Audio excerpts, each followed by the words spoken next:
साथियों, हजारों वर्षों के हमारे इतिहास में देश के कोने कोने में एक से बढ़कर एक मूर्तियां हमेशा बनती रही। उसमें श्रद्धा भी थी, सामर्थ्य भी था, कौशल्य भी था और विविधताओं से भरा हुआ था। और हमारी हर मूर्तियों के इतिहास में तत्कालीन समय का प्रभाव भी नजर आता है। ये भारत की मूर्तिकला का नायाब उदाहरण तो थी ही, इनसे हमारी आस्था भी जुड़ी हुई थी। लेकिन अतीत में बहुत सारी मूर्तियां चोरी होकर भारत से बाहर जाती रही। कभी इस देश में तो कभी उस देश में ये मूर्तियां बेची जाती रही। और उनके लिए तो सिर्फ कलाकृति थी, न उनको उसके इतिहास से लेना देना था, श्रद्धा से लेना देना था।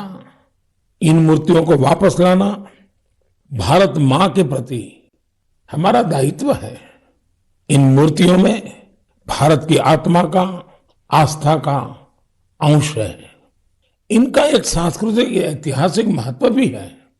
इस दायित्व को समझते हुए भारत ने अपने प्रयास बढ़ाए और इसका कारण यह भी हुआ कि चोरी करने की जो प्रवृत्ति थी उसमें भी एक भय पैदा हुआ।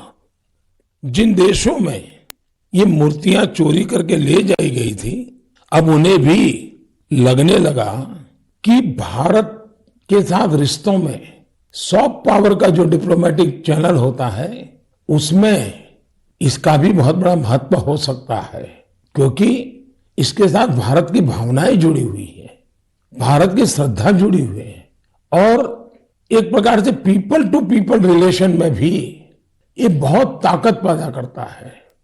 अभी आपने कुछ दिन पहले देखा होगा, काशी से चोरी हुई मां अन्नपूर्णा देवी की प्रतिमा भी वापस लाई गई थी। ये भारत के प्रति बदल रहे वैश्विक नजरिए का ही उदाहरण है। साल 2013 तक करीब करीब 13 प्रतिमाएं भारत आई थी, लेकिन पिछले 7 साल में 200 से ज्यादा बहुमूल्य प्रतिमाओं को भारत सफलता के साथ वापस ला चुका है। America, Britain, Holland, France, Canada, Germany, Singapore ऐसे कितने ही देशों ने भारत की इस भावना को समझा है और मूर्तियां वापस लाने में हमारी मदद की है।